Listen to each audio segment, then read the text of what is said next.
Hello students, आज हम पढ़ेंगे सिक्स क्लास की इंग्लिश लिटरेचर का चैप्टर 6 और चैप्टर का नेम है द हेल्पफुल यंग मैन। इसके राइटर हैं शाहियार। इस स्टोरी में यंग मैन की गुडनेस को बताया गया है, किस तरह से वो सबकी हेल्प करता है और बाद में स्टोरी के लास्ट में उसको कैसे रिवॉर्ड मिलता है, यह इस चैप्टर में दिखाया गया है। चलिए स्टार्ट करते हैं। Now read the story of a boy who helped the needy and finally got rewarded for his goodness. तो इसमें जो बॉय है, यंग मैन है, वो सबकी हेल्प करता था और उसको लास्ट में रिवॉर्ड भी मिलता है उसकी अपनी अच्छाई के लिए। Once upon a time, there lived a peasant who had 7 sons and plenty of land. एक टाइम की बात है, एक किसान था, उसके 7 बेटे थे और उसके पास प्लेंटी ऑफ लैंड, इसका मतलब है उसके पास बहुत सारी जमीन थी। One morning when the peasant woke up he found himself blind. एक सुबह जब वो किसान उठा, उसने अपने आप को ब्लाइंड पाया। A number of doctors were consulted and much money was spend but in when. इसके लिए बहुत सारे डॉक्टर्स को बुलाया गया, उनसे कंसल्ट किया गया और बहुत सारी मनी स्पेंड की गई, but in when. In when होता है सब कुछ बेकार हो जाना। जितने भी पैसे खर्च किए गए थे सब बेकार चले गए थे, उसका कोई भी इफेक्ट नहीं हुआ। One day a strange fakir visited the blind peasant and said that he could see again if the ash of the eyes of a particular fish could be arranged and rubbed in his eyes. एक दिन एक strange फकीर उस blind pigeon को देखने के लिए आया और उसने कहा कि यदि एक पर्टिकुलर फिश की आईज की राख को अरेंज किया जाए और उसको पीजेंट की आईज पर रब किया जाए तो वो फिर से अपनी आईसाइट को रिस्टोर कर सकता है, उसकी आंखें वापस आ सकती हैं। So it was decided that one of his sons would go to fetch the fish. तो इसके लिए ये डिसाइड किया गया कि उसके बेटों में से एक को फिश लाने के लिए भेजा जाएगा। 6 of his elder sons got scared. तो इनमें से जो 6 elder sons थे वो सब डर गए। Therefore, they were reluctant to go for the purpose. They advised their father to send the youngest son for it. इसलिए वो इस पर्पस के लिए जाने के लिए रिलेक्टेंट थे। रिलेक्टेंट होता है अनविलिंग, वो जाना नहीं चाहते थे। इसलिए उन्होंने अपने फादर को एडवाइस किया कि जो उनका सबसे छोटा सन है उसे भेजा जाए। The old man sent for him and asked him to fetch the required fish. तो जो ओल्ड मैन था उसने अपने छोटे बेटे को बुलवाया और जो रिक्वायर्ड फिश थी, जो फिश चाहिए थी, उसे वो फिश लाने के लिए कहा। The young man set out for the remote ocean. On his way, he met with numerous calamities, but his determination and power bore fruit. तो जब यंग मैन ने ये बात सुनी, तो जो यंग मैन था वो दूर ओशन में फिश को ढूंढने के लिए निकल पड़ा। On his way, he met with numerous calamities. Calamities होती हैं नेचुरल डिजास्टर्स। जब वो अपने रास्ते पे जा रहा था उसको बहुत सारी कैलामिटीज का, डिजास्टर्स का सामना करना पड़ा। But his determination and power bore fruit. लेकिन वो बहुत ज्यादा डिटर्मिन्ड था, उसने अपना पक्का इरादा किया हुआ था कि वो अपना काम जरूर पूरा करेगा और यही डिटर्मिनेशन उसके काम में आई और जो उसने अपनी पूरी ताकत लगाती थी, इसका रिजल्ट ये हुआ कि उसको अपना डेस्टिनेशन मिल गया। He reached the destination. When the young man took the fish out of water, it cried, "Oh wise man, please drop me back into the ocean." तो वो ओशन पर पहुंच चुका था। यंग मैन ने फिश को water से निकाल लिया, उसको जो रिक्वायर्ड फिश थी वो मिल चुकी थी। It cried. लेकिन फिश चिल्लाई, O wise man please drop me back into the ocean. तो वो कहती है कि ओ वाइज मैन मुझे वापस ओशन में डाल दो। Tell me what you want, और मुझे बताओ तुम क्या चाहते हो। I promise you that I will be at your mercy if I do not fulfill my promise. तो फिश ने उससे कहा, यदि मैं अपना प्रॉमिस पूरा नहीं कर पाई तो मैं हमेशा आपकी मर्सी पर, आपकी दया पर रहूंगी। The young man threw the fish back into the ocean and said, I want your eyes. He narrated the whole story to the fish and the purpose for which he needed its eyes. Young man ने उसको वापस ocean में फेंक दिया और कहा कि मैं तुम्हारी आइज चाहता हूं। He narrated the whole story to the fish, और उसने सारी कहानी उस फिश को बता दी और उसकी आइज लेने का जो उसका इरादा था वो भी उसने सारा उसको एक्सप्लेन कर दिया था। I am at your mercy my lord, if you are determined to take out my eyes I am ready, but if I store your father's eyesight without losing my eyes, will you spare my life? It asked. तो सारी बात सुनकर fish बोलती है कि मैं आपकी मर्जी पर हूँ माय लॉर्ड, मैं आपकी दया पर हूँ। यदि आपने मेरी आइज लेने का इरादा बना लिया है तो मैं रेडी हूँ, लेकिन यदि मैं आपके फादर की आईसाइट अपनी आंखें खोए बिना लौटा दूं तो क्या आप मेरी लाइफ मुझे लौटा दोगे? How is it possible? The young man asked. तो ये बात सुन के यंग मैन ने पूछा, ये कैसे पॉसिबल है? Take some sand in your hand and touch my closed eyelids with it. तो फिश कहती है, अपने हाथ में कुछ सैंड लो और मेरी जो बंद आईलिड्स हैं उन पर टच करना। Take the same sand with you and touch the closed eyelids of your father with it. और उसी सेम सैंड को लेके जाना और अपने फादर की जो बंद आईलिड्स हैं, जो पलके हैं, उस पर टच कर देना। He will get his eyesight back. तो इस तरह से यदि तुम करोगे तो उनको अपनी आंखों की रोशनी वापस मिल जाएगी। I pray for your father's health, remember me in your hard times, I may prove helpful to you, it said assuringly. तो फिश ने कहा, मैं तुम्हारे फादर की हेल्थ के लिए प्रे भी करती हूँ और मुझे अपने हार्ड टाइम्स में जब तुम्हें मुश्किलों का सामना करना पड़े तो मुझे याद भी रखना। और उसने बहुत ही फर्म बिलीफ से एश्योरिंगली यंग मैन को विश्वास दिलाते हुए कहा कि मैं तुम्हारे लिए हेल्पफुल भी साबित होंगी, यदि तुम मुश्किलों में घिरे होंगे और मुझे याद करोगे तो मैं तुम्हारी हेल्प जरूर करूंगी। Well I will leave you, but in case my father does not get his site back, your life will not be spared. इस पर यंग मैन ने कहा कि अगर मैं तुम्हें यहाँ पे छोड़ दूंगा लेकिन मेरे फादर की आईसाइट फिर भी वापस नहीं आई तो तुम्हारी लाइफ बख्शी नहीं जाएगी। It is not just an idle threat, और ये एक बेकार की धमकी नहीं है। I suggest that one must honour one's words, saying so he took the sand with him.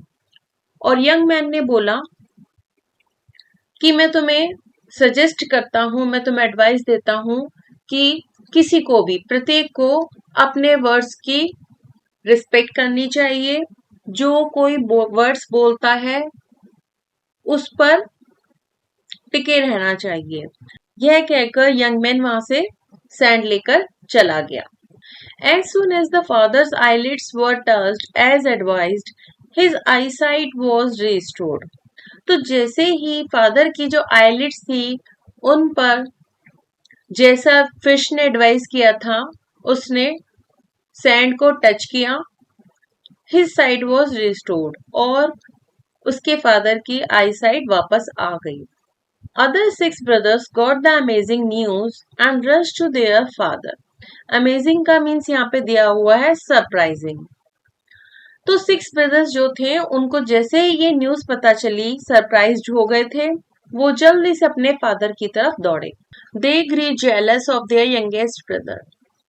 ये सब देख के जो 6 ब्रदर्स थे वो अपने छोटे भाई से जेलस हो गए, उन्हें उससे ईर्ष्या होने लगी। They fear that he would be the heir to the father's property, और उन्हें डर लगा कि जो छोटा भाई है, हेयर मीन्स होता है उत्तराधिकारी, तो उन्हें लगा कि छोटा भाई जो है फादर की प्रॉपर्टी का उत्तराधिकारी बन जाएगा, जो फादर है वो अपनी सारी प्रॉपर्टी उसके नाम कर देंगे। The eldest brother came forward and said, "Thanks, O Lord, you have restored our father's sight. But dear father, may I ask our youngest brother, where are the eyes of the fish you needed?" जो सबसे बड़ा brother था वो आगे आया और उसने कहा, ओ लॉर्ड थैंक यू। उसने भगवान का शुक्रिया बोला, उसने भगवान का धन्यवाद किया कि आपने हमारे फादर की आईसाइट को वापस लौटा दिया है। लेकिन उसने अपने फादर से कहा, क्या मैं छोटे भाई से पूछ सकता हूँ कि उस फिश की आईज कहाँ है जो हमें चाहिए थी? He has touched your eyelids just with sand. It is a mere chance that your eyesight has been restored. It was possible that the touch of the sand would have caused you injury. उसने कहा कि छोटे भाई ने आपकी eyelids को sand से touch किया है और ये एक चांस हो सकता है जिसकी वजह से आपकी आईसाइट वापस आ गई है, बट ये भी पॉसिबल था इस सैंड के टच से आपकी आंखों को इंजरी हो सकती थी, उसमें चोट लग सकती थी। Other brothers stood by him, they compelled their father that he should be asked to bring the eyes of the fish. दूसरे जो भाई थे वो भी पास में खड़े हुए थे। उन्होंने कंपेल्ड होता है फोर्स करना, उन्होंने अपने फादर को फोर्स किया कि जो छोटा भाई है उसको फिश की आईज लाने के लिए कहा जाना चाहिए। Their plan went well. अब उन भाइयों का जो प्लान था वो सही काम कर रहा था। The good son was disgraced to leave the house for his dishonesty. He left the house and roamed aimlessly as he had nowhere to go. तो जो अच्छा सन था उसको डिसग्रेस किया गया, उसे घर से निकाल दिया गया उसकी डिसऑनेस्टी के लिए कि उसने जो कहा गया था वो नहीं किया था।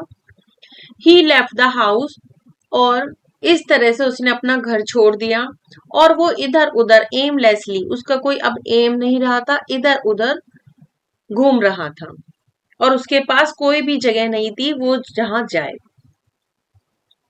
One day, as he was passing through a forest, he noticed that a black buck came running to him. बक होता है एक डियर, जो मेल डियर होता है उसको बक बोलते हैं। तो एक दिन जब वो फॉरेस्ट में से निकल रहा था, वहां से गुजर रहा था, उसने नोटिस किया कि एक हिरन उसके पास आया दौड़ते हुए। The small animal stood by him and spoke in A trembling voice. और ये छोटा सा जानवर उसके पास खड़ा था और अपनी ट्रैम्बलिंग कपकपाती वॉइस में उससे बात करने लगा। Dear sir, the hunters are after me, please save me, I will help you whenever you call me. तो बक ने बोला कि डियर सर, हंटर्स जो हैं वो मेरे पीछे हैं, प्लीज मेरी जान बचाइए और जब भी आप मुझे बुलाओगे मैं आपकी हेल्प करूंगा। The young man trusted the buck, go into this ditch and I will cover you with grass and leaves. Young man ने उस पर विश्वास किया और उसको बोला कि तुम इस डिच में छुप जाओ और मैं तुम्हें ग्रास से कवर कर दूंगा और पत्तियां भी उस पर डाल दूंगा। When they go away, I will call you back. तो जब वो हंटर्स चले जाएंगे तो मैं तुम्हें वापस बुला लूंगा। The buck acted upon his advice. When the hunters came, they asked him, "Have you seen any buck this way?" तो बक ने उसकी एडवाइस पे वैसे ही काम किया। जैसे ही शिकारी आए उन्होंने पूछा कि क्या तुमने बक देखा है? What is a buck? He said. तो यंग मैन ने कहा, What is a buck? बक क्या है? This fool does not know what a buck is. Hurry up, lest we should miss the opportunity, they said. तो hunters आपस में बात करने लगे। उन्होंने कहा इस फूल को ये भी नहीं पता कि बग क्या होता है, जल्दी करो लेस्ट कहीं ऐसा ना हो जाए कि हम अपॉर्चुनिटी मिस कर जाएं। Come out now. They have gone away. The buck thanked him and promised to help him. When he was in distress, the boy continued his journey. तो बॉय ने उसको बाहर निकलने के लिए कहा और उसने कहा कि वे चले गए हैं। The buck thanked him. इस तरह से बक ने उसका धन्यवाद दिया और उसको प्रॉमिस किया कि जब भी वो परेशानी में होगा तो बक उसकी हेल्प जरूर करेगा। इस तरह से बॉय फिर अपनी जर्नी को कंटिन्यू करता है और फिर वो आगे चला जाता है। After some time he heard a cry. He stopped and looked in the direction from where the cry had come. थोड़ी देर के बाद उसने एक चिल्लाने की आवाज सुनी। वो वहां पर रुक गया और उसने उस डायरेक्शन में देखा जहां से उसको आवाज आ रही थी। He discovered that a jackal was being chased by hunters. उसने देखा कि एक चिकल का पीछा बहुत सारे हंटर्स कर रहे थे। The jackal approached him for help. और वो जैकल उसके पास आया, उसने उससे हेल्प मांगी। The young man helped it too. और यंग मैन ने इसकी भी हेल्प की। The jackal too promised to help him in his hour of need. और इस तरह से जैकल ने भी ये प्रॉमिस किया कि जब भी यंग मैन को उसकी जरूरत पड़ेगी वो उसकी हेल्प करेगा। तो आप देखोगे इसमें जो जो उसके रास्ते में एनिमल्स आ रहे हैं वो सबकी हेल्प करता जा रहा है क्योंकि यंग मैन बहुत ही ज्यादा हेल्पफुल था। नेक्स्ट देखते हैं। The young man kept on wandering for many days. इस तरह से यंग मैन बहुत दिनों तक इधर उधर घूमता रहा। He was tired and hungry and wanted to take some rest. वह बहुत थक चुका था और भूखा था और वो कुछ रेस्ट भी लेना चाहता था। He spotted a strange palace. चलते चलते उसको रास्ते में एक स्ट्रेंज सा पैलेस महल दिखाई दिया। He decided to go inside the palace and meet its owner.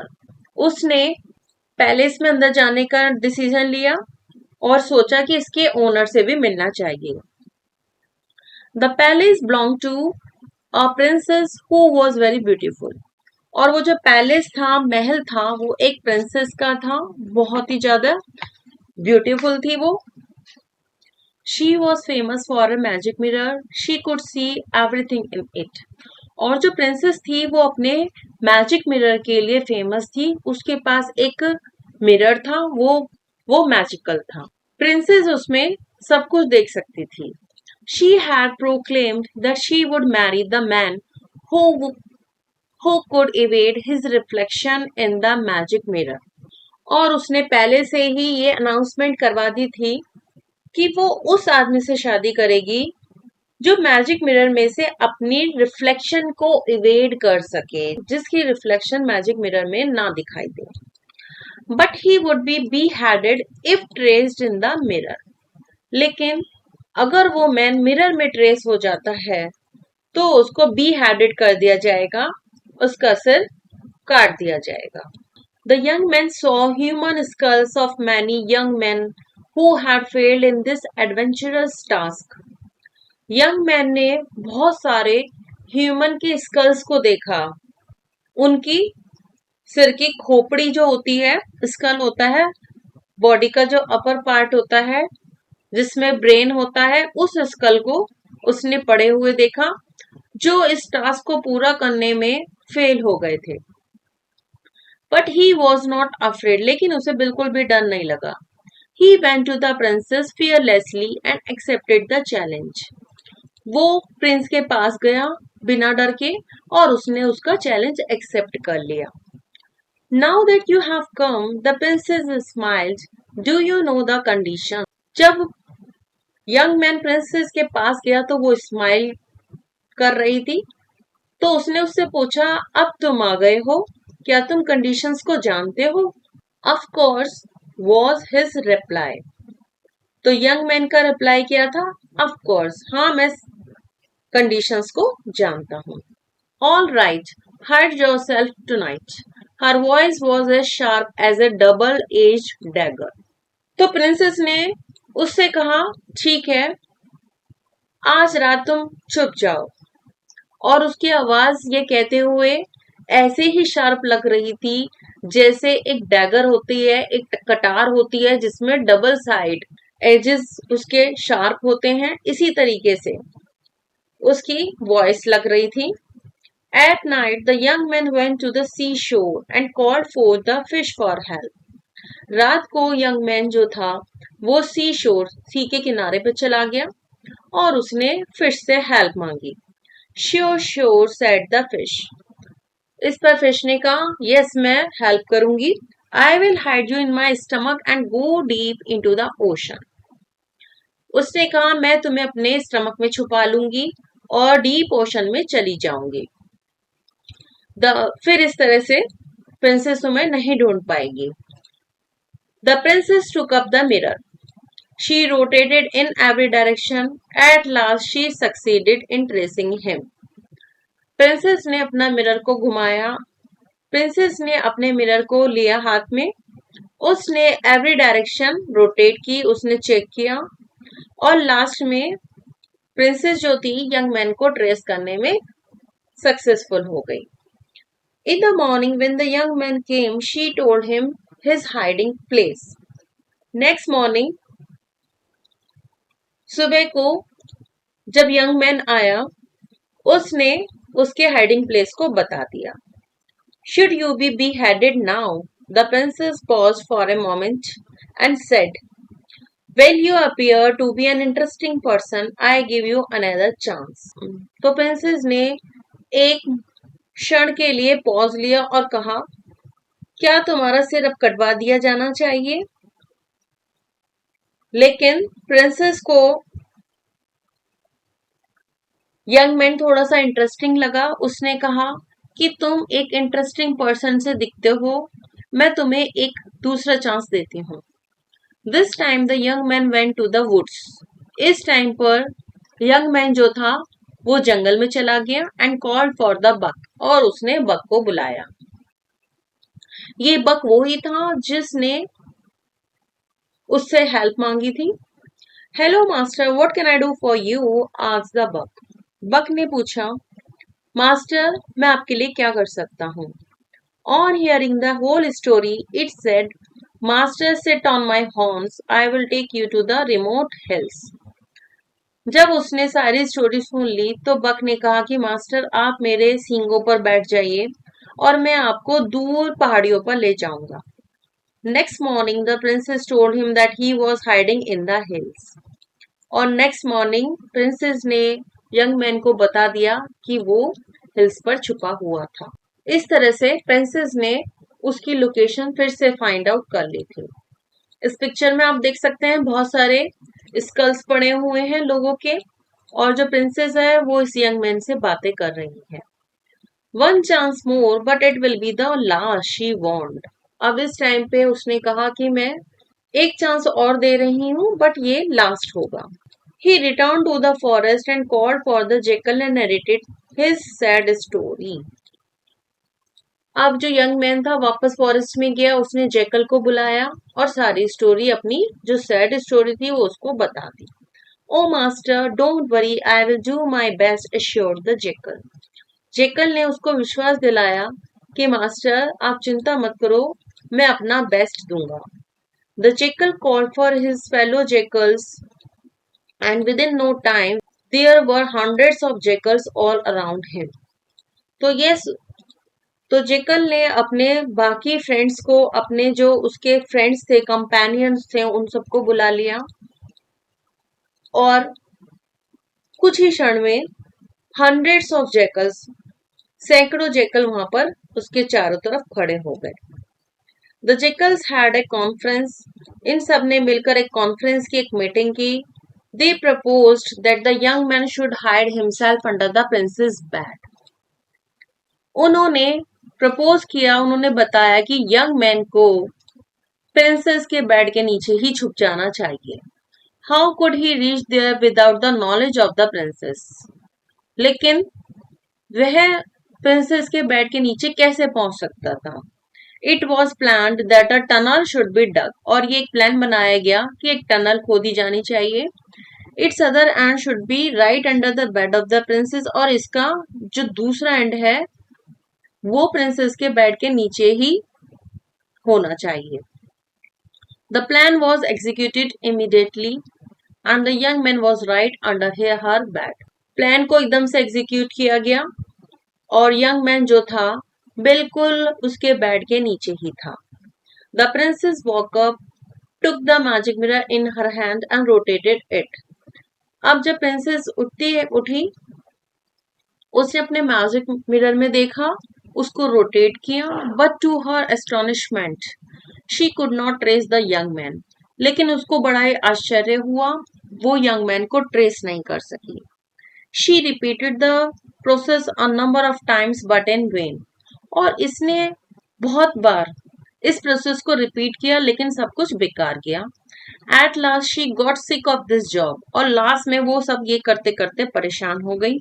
She smash the mirror against the lamp post, और उसने अपने मिरर को लैम्प पोस्ट के अगेंस्ट फेंक दिया।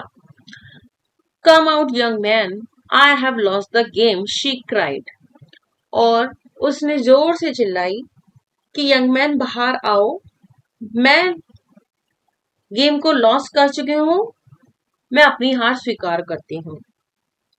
The next moment the young man came out from under her bed, उसी क्षण young man उसके बेड के नीचे से निकल आया। The princess was surprised at his intelligence, इस पर जो प्रिंसेस थी उसकी इंटेलिजेंस को देखकर बहुत ज्यादा सरप्राइज हो गई। शी एक्सेप्टेड हर डिफीट, और उसने अपनी डिफीट को एक्सेप्ट कर लिया, अपनी हार मान ली थी। And agreed to marry him, और इसके साथ साथ वो उससे शादी करने के लिए भी रेडी हो गई। Thereafter the young man lived with his wife happily, इसके बाद जो यंग मैन था वो अपनी वाइफ के साथ खुशी खुशी रहने लगा। तो यहाँ पर आप देख सकते हैं कि यंग मैन अपने घर से निकल जाता है, उसने कोई डिसऑनेस्टी नहीं की थी, वो बहुत ज्यादा ऑनेस्ट था, बट रास्ते में जितने भी एनिमल्स मिले उसने उन सबकी हेल्प की। तो आप देख सकते हैं कि इस स्टोरी के एंड में उसकी ऑनेस्टी का उसे फ्रूट मिलता है, रिवॉर्ड मिलता है, और लास्ट में वो जीत जाता है और प्रिंसेस के साथ खुशी खुशी रहने लगता है। तो मॉरल ऑफ द स्टोरी आप ये कह सकते हैं कि हमें कभी भी डिसऑनेस्ट नहीं होना चाहिए, जो हमारा वर्क है, जो हमारा काम है, उसके साथ साथ हमें ऑनेस्ट हो रहना चाहिए। चलिए फिर यहाँ पर फिनिश करते हैं। Thank you.